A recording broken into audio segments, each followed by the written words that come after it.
నాగంబ నాలుకల్లో నాగంబ వచ్చి ఫోన్ చేశారు. మనం ఇక్కడ వచ్చి ఫామ్ని అయితే రెస్క్యూ చేయడం అనేది జరిగింది. సురక్షితమైన వాతావరణం వదలడం జరుగుతుంది. దయచేసి ఇటువంటి వన్యప్రాణులు కనబడితే చంపకండి. మా లాంటి వాళ్ళకు కాల్ చేయండి.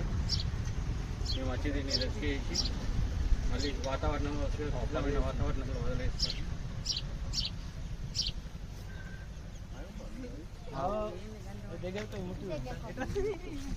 ఎట్లుండేది ఎంత తోడు ఉండదు.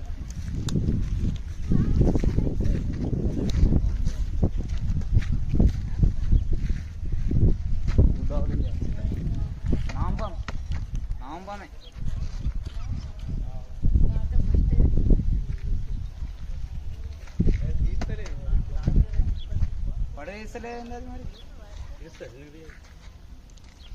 దాని టైం వచ్చినప్పుడు తీస్తుంది. ఇప్పుడు నీళ్ళల్లో ఉండే కదా ఇప్పుడు తీసింది.